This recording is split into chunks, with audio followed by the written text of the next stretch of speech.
రాజయోగం అనేది ధ్యానానికి సంబంధించిన పద్ధతి. ఇది మనస్సు నియంత్రించడంలో పాటు అంతర్గత శాంతిని సాధించడంపై దృష్టి పెడుతుంది. ఇది యమ, నియమ, ఆసన, ప్రాణాయామ, ప్రత్యాహార, ధారణ, ధ్యాన మరియు సమాధి అనే 8 దశలను కలిగి ఉంటుంది. రాజయోగంలో ధ్యానం ద్వారా మనసును ఏకాగ్రపరచడం మరియు ప్రతికూల ఆలోచనలు తొలగించడం నేర్పుతారు. హఠయోగం అనేది యోగాలో ఒక విభాగం. ఇది శారీరక, మానసిక వ్యాయామాల ద్వారా బుద్ధిని బాహ్య వస్తువుల నుంచి దూరంగా వచ్చునని తెలియజేస్తుంది. నిగ్రహమైన మనసుతో, శరీర దృఢత్వంతో జీవితంలో ఆయురారోగ్యాలతో పాటు అనుకున్నవన్నీ సాధించవచ్చు అంటున్నారు రామకృష్ణ మిషన్ గురువులు. అయితే ఇది యోగా సాధనతోనే సాధ్యమవుతుందని చెప్తున్నారు.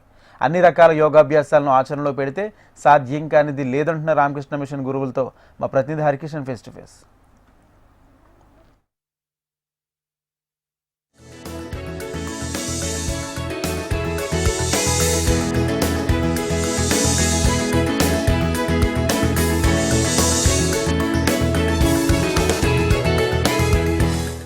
భారతీయ సంస్కృతి సంప్రదాయంలో మానవాళి ఆరోగ్యానికి అత్యంత అనుకూలమైనటువంటి సాధనంగా యోగా ఉండేది.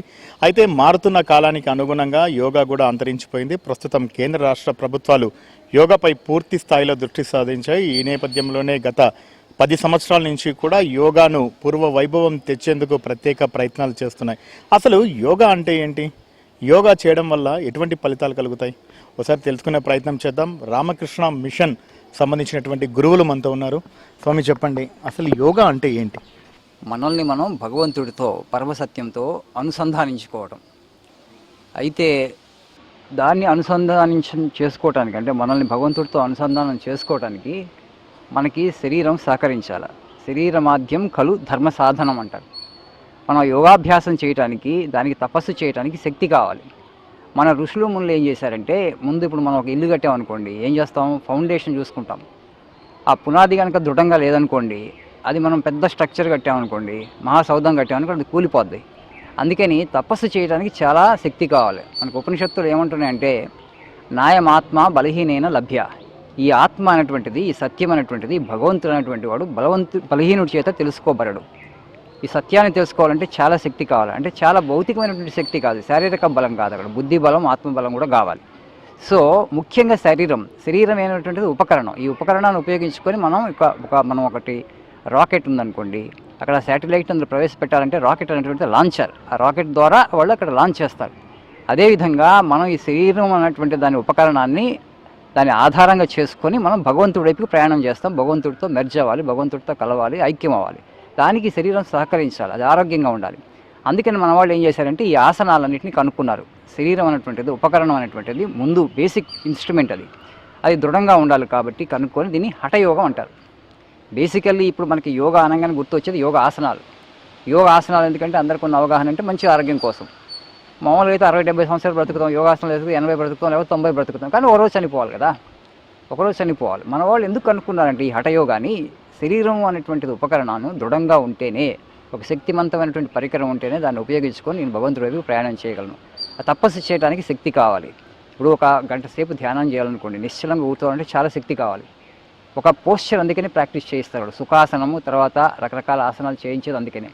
అంటే శరీరం ఇలా కదలకుండా ఒక గంట సేపు మనం కూర్చోంటే మన మనస్సు మనకు నిగ్రహంలోకి వస్తుంది. అలా కూర్చోవాలంటే మనకి ఈ వెన్నెముక ఇదంతా సహకరించాలి. అది సహకరించాలంటే వాళ్ళు ఇవన్నీ కనుక్కున్నారు, ఈ యోగాసనాలు ఇవన్నీ కూడా. దానివల్ల మనకి మంచి ఆరోగ్యం కుదురుతుంది. అలాగే ఆరోగ్యంతో పాటుగా శరీరం మంచి ఆరోగ్యంగా ఉన్నప్పుడు దాన్ని మనం యోగా అంటే సాధించడానికి నిజమైనటువంటి యోగా ఏంటంటే, ఇది హఠయోగం. మనం మాట్లాడుకునేది ఆసనాలు అనేటువంటిది. శరీరం ఆరోగ్యం కుదురుపడ్డ తర్వాత, మంచిగా ఉన్న తర్వాత మనం యోగాభ్యాసంలోకి వెళ్తాం. ఆ యోగాభ్యాసంలో ఏమున్నాయి? భగవద్గీతలో భగవంతుడు చెప్తాడు, రాజయోగము, కర్మయోగము, జ్ఞానయోగము, భక్తి యోగం. అవి నిజమైనటువంటి యోగా. ఇది మనం నేర్చుకున్నటువంటిది హఠయోగా. ఆ యోగంలోకి వెళ్ళాలి మనం. హఠయోగంతో మొదలుపెట్టి ఆ యోగంలోకి వెళ్ళాలి. ఇవన్నీ ఇంటిగ్రల్ పార్టే. ఇవన్నీ ఒకదాని తర్వాత ఆ 4 యోగాలు ఏంటంటే మన భగవద్గీత చదివితే అర్థమవుతుంది. దానికి వివేకానంద స్వామిజీ అద్భుతమైనటువంటి వ్యాఖ్యానం చేశారు. వివేకానంద స్వామిజీ పుస్తకాలు కూడా ఉన్నాయి. జ్ఞానయోగం, భక్తి యోగం, రాజయోగం, కర్మయోగం. సంక్షిప్తంగా చెప్పాలంటే రాజయోగం ఏంటంటే ప్రాణాయామం ద్వారా, అంటే ప్రాణానికి మనస్సుకి సంబంధం ఉంది. మీరు ఒకసారి ఊపిరి బిగబట్టారనుకో కొంతసేపు, మీకు అక్కడ మైండ్ ఆగిపోతుంది, ఆలోచనలు నిగ్రహంలోకి వస్తాయి. ఎందుకంటే ఈ శ్వాస అనేటువంటిది మనస్సు ఆలోచనలతో కనెక్ట్ అయింది కాబట్టి శ్వాసను రెగ్యులేట్ చేస్తూ శ్వాసను నిగ్రహిస్తూ మనస్సుని కంట్రోల్లో పెట్టుకోవటం, ఆలోచనలు నియంత్రించడం బేసికల్గా రాజయోగం అవుతుంది. అయితే ఆ రాజయోగానికి కొన్ని నియమాలు ఉన్నాయి. పతంజలి మహర్షి కనుక్కున్నటువంటి ముందు యమ నియమాలు అంటారు. అంటే ఆ ఆసనం అంటే అహింస, సత్యము, ఆస్థేయం, బ్రహ్మచర్యం వీటిని ప్రాక్టీస్ చేయాలి. ఒక కంపిటెంట్ గురువు గారి దగ్గర నేర్చుకోవాలి. ఎందుకంటే ఆ రాజయోగం ద్వారా సిద్ధి పొందినటువంటి వ్యక్తి దగ్గరే ఆ రాజయోగాన్ని అభ్యసించాలి. ఎందుకంటే ఆ సిద్ధి పొందినటువంటి వ్యక్తి ఈ శిష్యుడి యొక్క మానసిక స్థాయి ఎలా ఉంది, ఆయన ఇప్పుడు రాజయోగం ప్రాక్టీస్ చేయగలరా, మొదటి అంగమైనటువంటి యమ నియమాలు అంటారు దాన్ని ప్రాక్టీస్ చేయగలుగుతున్నాడా, ఎంతవరకు చేయగలుగుతున్నాడా, అవన్నీ గమనించి తర్వాత నెక్స్ట్ యోగాన్ని పంపిస్తాడు. నెక్స్ట్ స్టెప్కి 8 అష్టాంగం అంటారు. పతంజలి మహర్షి కనుక్కున్నటువంటి అష్టాంగ యోగ మార్గం. తర్వాత ఈ కలియుగానికి రామకృష్ణ పరమహంసుల వారు చెప్తారు భక్తి యోగం చాలా సులువైంది అంటారు. భక్తి యోగం ఏంటి? బేసికల్గా భగవంతుడి నామాన్ని జపించడం అంతే. ప్రేమతో భగవంతుడి యొక్క నామాన్ని జపిస్తే భగవంతుడి నామము భగవంతుడు రెండు వేరు కాదు. కేవలం ఈ నామాన్ని పట్టుకుంటే మనకేమవుతుందంటే భగవంతుడి యొక్క అనుగ్రహం మన మీద వస్తుంది. ఆ అనుగ్రహం వచ్చినప్పుడు ఏంటంటే ఆయన మనలో ఉన్న అహంకారాన్ని తొలగించేస్తాడు. ఆ నేను అన్న భావన వలన, అహంకారం వలన, I and mine is ignorance అంటారు రామకృష్ణ పరమహంసుల వారు. అజ్ఞానం అంటే ఏంటంటే నేను నాది అంటేనే అజ్ఞానం. ఇది మొత్తం భగవంతుడిది, కానీ మనం ఎక్కడో నేను నాది అంటున్నాం. ఆ నేను నాది నువ్వు తొలగించుకుంటే నువ్వు భగవంతుడు ఐక్యం అయిపోతావా? కానీ ఆ నేను పోదంత తొందరగా ఈ అహంకారం. ఈ అహంకారం ఎలా తొలగించుకుంటావు? నువ్వు భగవంతుడి యొక్క నామాన్ని కనుక నువ్వు భక్తితో జపిస్తూ పోతూ ఉంటే ఆయన అనుగ్రహం నీ మీద వచ్చి కలిగి నీకు ఆ అహం అనేటువంటి తొలగిపోద్ది. అహం తొలగిపోయిన వెంటనే నువ్వు పరమాత్మలో లీనమైపోతావు. అది యోగా, అది భక్తి యోగం. కర్మయోగం ఏంటంటే అందరం మనం అంటే అందరికీ నమ్మకం కుదరకపోవచ్చు, అది జరుగుతుంది. కర్మయోగంలో ఏంటంటే చేసే కర్మలు, చేసే ప్రతి పని కూడా మనం భగవంతుడికి సమర్పిస్తాం. కర్మ ఫలాన్ని సమర్పించమంటాడు భగవంతుడు, కృష్ణ భగవానుడు. అంటే నీకు కర్మ చేయటం అందే అర్హత కానీ కర్మ ఫలాన్ని నువ్వు ఆశించకూడదు అర్జున అంటాడు. కర్మ ఫలాన్ని ఆశిస్తే మనకి బంధం కూట్టుకుంటుంది. మళ్ళీ వచ్చే జన్మ అది సంసారం అంటాం. పుడతాం చనిపోతాం, చనిపోతున్నాం. ఆ విధంగా ఇది ఒక సంసారం అనేటువంటిది ఒక చక్రం. ఈ చక్రంలోంచి బయటపడటం యోగం. పుట్టుక చావు ఇది చక్రం. చనిపోయిన వాళ్ళు పూర్తిగా ఎవరు చనిపోరు. ఇది కామానే.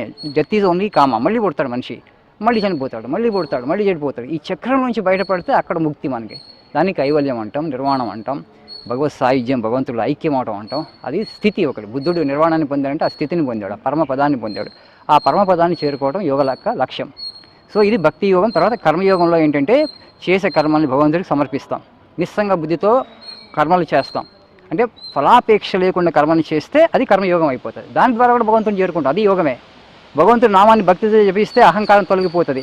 దానివల్ల అది యోగం, భగవంతుని చేరుకుంటాం. అది భక్తి యోగం. ఇక జ్ఞానయోగం ఏంటంటే 4వ యోగం. మొదట రాజయోగం గురించి చెప్పుకున్నాం, తర్వాత మనం భక్తి యోగం గురించి చెప్పుకున్నాం సంక్షిప్తంగా. 3వది అన్నట్టు కర్మయోగం గురించి చెప్పుకున్నాం. అంటే కర్మ ఫలాలను ఆశించకుండా కర్మ చేస్తే తద్వారా కూడా మనం భగవంతుని చేరుకుంటాం, యోగంలో సిద్ధిని పొందుతాం. ఇక 4వది అనేటువంటి జ్ఞానయోగంలో ఏంటంటే ప్రపంచం మొత్తం కూడా భగవంతుడితో ఆచ్ఛాదించమంటుంది. ప్రపంచం మొత్తం కూడా భగవంతుడు ఆవరించి ఉన్నాడు. ఎక్కడా భగవంతుడు లేనిటువంటి స్థలమే లేదు. ఇప్పుడు మన సైన్స్లో కూడా, ఫిజిక్స్లో అదే చెప్తున్నారు. ఎనర్జీ అనేటువంటిది, అల్టిమేట్ ఇంటెలిజెన్స్ అనేటువంటిది అణువులో ఉందని. మన ఋషులు మునులు ఏదైతే కనుక్కున్నారో భగవంతుడు సర్వవ్యాపి అని, దాన్నే ఇప్పుడు వీళ్ళు ఫిజిక్స్ వాళ్ళు ఎనర్జీ అంటున్నారు. మన వాళ్ళు తెలివిగా ఎనర్జీ ఎట్లా ఉంటుందండి? కేవలం ఎనర్జీ అంటే ఇనానిమేట్ కొనోటేషన్ ఉంది. అదంటే భౌతికమైనది కాదు కదా. అది సర్వోత్కృష్టమైనటువంటి జ్ఞానం. It's not just energy, it's not just matter, it's intelligence. Energy combined with intelligence, దాన్ని మనం దేవుడు అన్నాం, భగవంతుడు అన్నాం. ఎక్కడున్నాడు ఆ భగవంతుడు? దేవుడు అన్నింటిలో ఉన్నాడు, అణువులో ఉన్నాడు. ప్రహ్లాదుడికి భగవంతుడు ఎక్కడ ప్రత్యక్షమయ్యాడు? స్తంభం నుంచి ప్రత్యక్షమయ్యాడు. అప్పుడు హిరణ్యకశిపుడితో చెప్తాడు, అణువుడు ఉన్న దేవుడు అన్ని చోట్ల ఉన్నాడంటే మరి స్తంభంలో ఉన్నాడని, స్తంభం కొడితే స్తంభం నుంచి బయటకు వస్తాడు భగవంతుడు. అయితే మనలో ఆ స్థాయి భక్తి రావాలి. వచ్చినప్పుడు ఎక్కడి నుంచి ప్రత్యక్షం అవుతాడు ఆయన. సో ఈ జ్ఞానయోగంలో ఏం చేస్తామంటే చూసే ప్రతి దాన్ని కూడా భగవంతుడి యొక్క స్వరూపంగా చూస్తాం. తద్వారా మనం ద్వంద్వాతీతం అవుతాం. ద్వంద్వాతీతులం అవటం ఏంటి? మనస్సు అనేటువంటిది ద్వంద్వాలతో కూడుకున్నటువంటిది. అంటే నాకు కొన్ని లైక్స్ ఉంటాయి, కొన్ని డిస్లైక్స్ ఉంటాయి. ఆ లైక్స్ డిస్లైక్స్కి మనం దాటిపోయాం అనుకోండి, ద్వంద్వాతీత భవ అంటాడు అర్జునుడు, భగవంతుడు కృష్ణుడు. ఆ ద్వంద్వాతీతులమైన వెంటనే మనస్సు రాలిపోతుంది. మనస్సు రాలిపోయిన వెంటనే యోగం సిద్ధించినట్టే, భగవంతుడితో ఐక్యమైపోతాం. రోజు రాత్రి గాఢ నిద్రలో మనకి మనసు లయించిపోతుంది. గాఢ నిద్రలో యోగంలోకి వెళ్ళిపోతున్నాం మనం. భగవంతుడి యొక్క పెరిఫెరీకి వెళ్తాం, అనంతం దగ్గర సమీపంలోకి వెళ్తున్నాం, అనంతాన్ని టచ్ చేస్తున్నాం. మళ్ళీ మేలుకోగానే నేను వస్తాను, నేను రాగానే మనసు వస్తుంది, మనసు రాగానే ప్రపంచం ప్రత్యక్షం అవుతుంది. రాత్రిపూట గాఢ నిద్రలో వెళ్ళిపోయింటే ప్రపంచం అదృశ్యం అయిపోతుంది. అందుకని మన వాళ్ళు చెప్పారు, ప్రపంచం నిద్ర నిజం కాదు నాయన, మనస్సు వల్లనే ప్రపంచం పుడుతుంది. మనస్సు అనేటువంటి అహంకారం ఆధారంగా ఉంది. నువ్వు అహంకారాన్ని కనుక పూర్తిగా త్యజించగలిగితే నువ్వు యోగాన్ని సిద్ధిని పొందుతావు, భగవంతుడితో ఐక్యం అవుతావు. అలా భగవంతుడితో నువ్వు ఐక్యం చేసుకోవటం యోగం యొక్క లక్ష్యం. అది నిజమైనటువంటి యోగం. అయితే మనం ఇప్పుడు ఈ ఆసనాలన్నీ ఏంటంటే చక్కటి ఆరోగ్యం ఉన్నప్పుడే మనం ఆ సాధనలు చేయగలం. ముందు ఆరోగ్యాన్ని పెంపొందించుకోవాలి. చక్కటి ఆరోగ్యం కోసం మన యోగాసనాలను ప్రాక్టీస్ చేయాలి. దీంతో మొదలుపెట్టి మనం చివరికి భగవంతుడితో ఐక్యం అయ్యే వరకు మనం యోగాని సాధన చేయాలి. దీని హఠయోగం తర్వాత ఆ 4 యోగాలు సంక్షిప్తంగా చెప్పినటువంటి 4 యోగాల ద్వారా మనం ఏంటంటే జన్మ సాఫల్యాన్ని పొందుతాం. మారుతున్న కాలానికి అనుగుణంగా అంటే గతంలో మా పెద్దలైతేనేమి సో వాళ్ళందరూ కూడా ప్రతిరోజు యోగాభ్యాసాలు చేసేవారు, అట్లీస్ట్ సూర్య నమస్కారాలైనా చేసేవారు. కానీ మారుతున్న కాలానికి అనుగుణంగా ఇప్పుడు ఎవరు కూడా యోగా మీద దృష్టి పెట్టేటటువంటి పరిస్థితి లేదు. సో మళ్ళీ కేంద్ర రాష్ట్ర ప్రభుత్వాలు ఈ ప్రోగ్రామ్ని అయితే తెరపైకి తెచ్చారు. యోగాకు అత్యంత ప్రాధాన్యతనిస్తాం. ఎటువంటి ఫలితాలు ఉంటాయి? తప్పకుండా అండి. ఇప్పుడు మనకి జూన్ 21ని మనం ఇంటర్నేషనల్ యోగా డేగా సెలబ్రేట్ చేసుకుంటున్నాం. దీనివల్ల చాలా అవేర్నెస్ పెరిగింది ప్రపంచవ్యాప్తంగా. అందులో మనం చూస్తూనే ఉన్నాం మన సమాజంలో రోగం కూడా ఏ స్థాయిలో ఉందో. ఇప్పుడు తర్వాత వెళ్ళి మనం రోగగ్రస్తులమయ్యి తర్వాత అలోపతిక్ మెడిసిన్స్ ఇవన్నీ తీసి ఇంకా కాంప్లికేషన్స్ పెంచుకునే బదులుగా నా ఆరోగ్యం నా బాధ్యత అని ప్రతి వ్యక్తి అనుకున్నప్పుడు అప్పుడు ఏమవుతుందంటే ఏం చేయాలో ఆలోచిస్తాడు. నా ఆరోగ్యం నేను సంరక్షించుకోవాలి అని ఒక సంకల్పం కుదిరినప్పుడు అప్పుడు యోగాలోకి తప్పకుండా వస్తాడు. ముఖ్యంగా ఏంటంటే అటు శారీరకంగా ఇటు మానసికంగా ఇటు ఆధ్యాత్మికంగా అనేక విధాలుగా యోగా అనేటువంటిది మనిషికి ఉపయోగపడుతుంది. కాబట్టి అది మన నిత్య జీవితంలో మన దినచర్యలో భాగం అవ్వాలి. నేను 10 నిమిషాలు కూడా నేను యోగా చేయలేనంటే తర్వాత మనిషి శరీరం అనేటువంటి రోగగ్రస్తం అవ్వడం తప్పనిసరిగా అవుతుంది. ఆ అభ్యసనాలన్నీ ఇప్పటి నుంచి మొదలు పెడితే ముఖ్యంగా పిల్లలకి కనుక మన స్కూల్లో పరిచయం చేస్తే అది వాళ్ళ దినచర్యలో భాగం అవుతుంది. కాబట్టి ఇప్పుడు చూడండి జాతీయ యొక్క దేశం యొక్క ఉత్పాదకత పడిపోతుంది. ఎప్పుడైతే మనుషులు రోగగ్రస్తులు ఎక్కువయ్యారు, జాతి యొక్క ఉత్పాదకత ఎఫిషియన్సీ జీడిపి పెంచాలంటే ఏంటి? ఆ హ్యూమన్ ఎఫిషియన్సీ ఉండాలి. మనుషులందరూ రోగగ్రస్తులైనప్పుడు 50% of the people are sick. అలాంటప్పుడు మన ప్రొడక్టివిటీ మీద అది డెఫినెట్గా ప్రభావం చూపిస్తుంది కదా. మన పని సామర్థ్యం తగ్గిపోతూ ఉంటుంది మన అనారోగ్యానికి గురేమంటే. కాబట్టి that investment in yoga is the best investment. నా ఆరోగ్యాన్ని నేను సంరక్షించుకోవాలని ప్రతి మనిషికి కలిగినప్పుడు ఈ యోగా అనేటువంటిది ఈజియెస్ట్ అండ్ చీపెస్ట్. ఒక 10 నిమిషాలు రోజు అంతే చేయటం వల్ల ఏంటంటే మన ఆరోగ్యం బాగుంటుంది. మన ఆరోగ్యం బాగున్న శరీరం ఆరోగ్యంగా ఉన్నప్పుడు మనసు కూడా మనకి పాజిటివ్గా ఉంటుంది. ఒక శరీరం కనుక అనారోగ్యంగా గురైంది అనుకోండి మనసు కూడా బలహీనం అయిపోతుంటుంది. ఎందుకంటే 2 సంబంధం కలిగి ఉన్నాయి, 2 connected. You can't expect a sick man to radiate positivity, అంతే కదా. పాజిటివ్గా ఉండండి అంటే ఆయనకు అనారోగ్యం ఉంది, అనారోగ్యంలో ఉన్నటువంటి వ్యక్తి పాజిటివిటీ ఎలా రేడియేట్ చేయగలుగుతాడు? కాబట్టి ఈ శరీరం మనస్సు రెండు ఉపాధులు, 2 పరికరాలు. ఈ రెండింటిని కూడా మనం ఒకదానితో ఒకటి అనుసంధానం చేయబడి ఉన్నాయి. కాబట్టి శారీరక ఆరోగ్యం కోసం హఠయోగం ఆసనాలు ప్రాక్టీస్ చేసి, మానసిక ఆరోగ్యం కోసం ఓంకార జపము, భగవంతుడి యొక్క నామజపము, ప్రార్థన చేస్తూ, కర్మయోగం నిస్వార్థంగా కర్మలు చేయడం, తోటి మనిషికి సహాయం చేయడం, ఇవన్నిటి ద్వారా లోపల నివిడీకృతమైనటువంటి ఆధ్యాత్మిక శక్తిని మనం జాగృతం చేసుకోవటమే యోగం.